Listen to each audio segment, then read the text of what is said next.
Jeg elsker den her. Jamen, jeg kan godt sige, at siden jeg er gået ud af min gadedør, jeg har simpelthen bare fået så mange frække tilbud, at det er bedre end et helt år i byen, altså. Stand-upper Sanne Søndergaard gjorde sit til at få gang i humøret. Da Hvid Zone-kampagnen for flere unge i gang med en sundhedsuddannelse løb af stablen, blandt andet på Flakhaven i Odense den 28. april.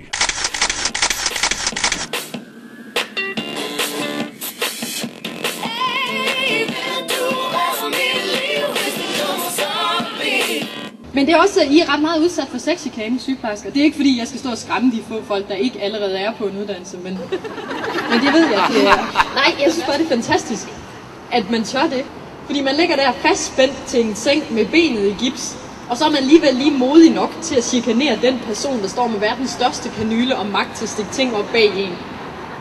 Jamen, du har da selv en dejlig røv, hr. Jørgensen. Men måske er myten om den sexede sygeplejerske ikke sexet nok til at lokke unge til faget. Fakta er, at der mangler hænder i sundhedssektoren. Og mere alarmerende, der er ledige pladser på uddannelserne til henholdsvis sygeplejerske, bioanalytiker og radiograf. Tak for den enestående chance for at få lov til at være med til at sætte fokus på de her 3 utrolig spændende, fleksible og dynamiske uddannelser. Radiograf, bioanalytiker og sygeplejersker, som alle 3 uddannelser er en forudsætning for, at vi kan få et sundhedsvæsen i verdensklasse. Som sagt, så er der mange ledige pladser på uddannelserne som henholdsvis sygeplejerske, bioanalytiker og radiograf. Ifølge Undervisningsministeriet lige nu 1.210 ledige pladser, der gerne skulle besættes inden 2011, hvis der ikke skal blive yderligere mangel på kvalificeret personale i sundhedssektoren. Hej, jeg hedder Line. Jeg er radiografstuderende, og jeg er 6. semester, og jeg går her i Odense.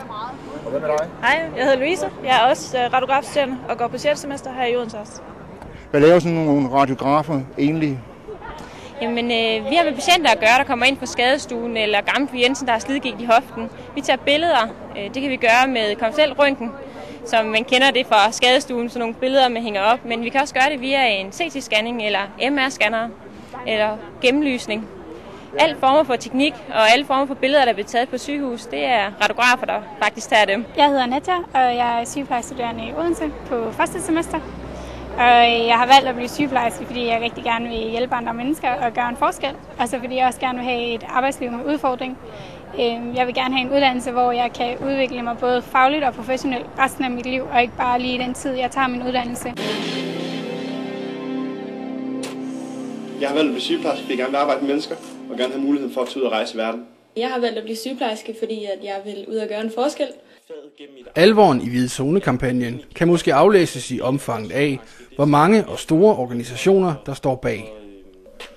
Udover rektorkollegiet for de nævnte uddannelser, så er det også Sundheds- og Undervisningsministeriet, Danske Regioner, Kommunernes Landsforening og de faglige organisationer for henholdsvis radiografer, bioanalytikere og sygeplejersker.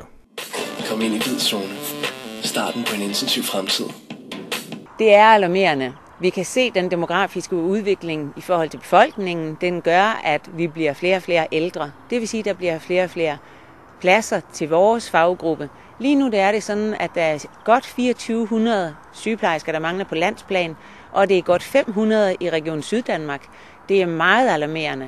Siger formand for Dansk Sygeplejeråd i Region Syddanmark, Anna Pilgaard, der har flere forklaringer på den svigtende tilgang til sundhedsuddannelserne. Jeg tror ikke, der er én forklaring. Der er mange. Der er jo nogle ungdomsårgange, som er mindre, end vi har set tidligere.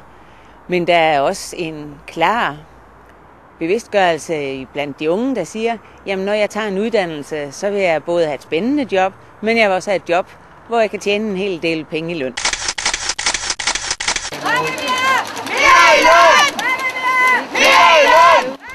Så kunne man måske forfalde til at sige, at jeres konflikt sidste år har været med til ligesom at give et skræmmende billede af sygeplejersker som et hårdarbejdende, lavtlønnet folkefærd.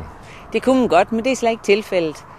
Jeg tror, og det jeg hører de unge, de siger, det er, hvor er det sejt, at vi har en fagforening som Dansk Sygeplejeråd, der sammen med Sundhedskartellet gik ud og markerede, at nu var der altså nogen, der skulle gøre ved det her. Så det, at vi markerede os, det er de faktisk stolte over. Men det, der er skræmmende, det er, når der er politikere, der ingenting gør ved det efterfølgende. 3, 2, 1, let's go! Hvid Zone-kampagnen blev sat i gang 28. april med ballonfærd flere steder i landet. Men spørgsmålet er, om balloner, lækre hjemmesider og andre kampagneaktiviteter er det, der skal til. Søg nu, du kan stadig nå det. Lad være med at gå glip af det de her 3,5 mega fede år. Ja, kampagne er én ting, og grunden til, at den her kampagne den er rigtig god, det er, at både regering og folketing, arbejdsgivere, både dem, der har sygehusene, altså regioner, kommuner og vi som organisation, står sammen om det her. Det kan man gøre, men en vigtig ting det er, at vi alle sammen går ud mund til mund og praler af vores fag og vores uddannelse. Det er den personlige kontakt, hvad det er, vi går og laver i hverdagen, og alle de muligheder, vores fag de giver efterfølgende. Altså, jeg tror ikke, der er så meget fokus på uddannelsen. Det er begrænset, hvor meget man hører om radiografer. Man hører tit om sygeplejersker og læger og så videre, men radiografer bliver der ikke nævnt så tit, selvom vi er i samme gruppe som dem jo. Jamen, jeg tror ikke, folk kender til uddannelsen. Det var også helt tilfældigt, jeg fandt ud af, at der var noget, der hed en radiograf. Var det også tilfældigt for dig? Det var det faktisk. Så det er vel egentlig tilfældigt. Så tror jeg, at mange tror, at det er et kvindefag, fordi det ligger inden for sundhedssektoren. Og på vores studie er det cirka 1/3, der er fyre, og 2/3, der er kvinder. Så vi er en af de studier inden for sundhedssektoren, som er den mest digitale.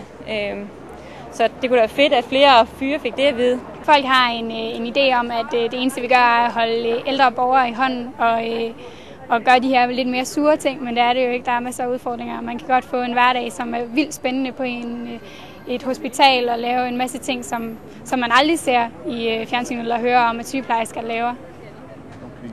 Så du kan godt anbefale andre at søge ind på det her studie? Helt sikkert. Og så er der jo også uniformerne, så det er helt sikkert et plus.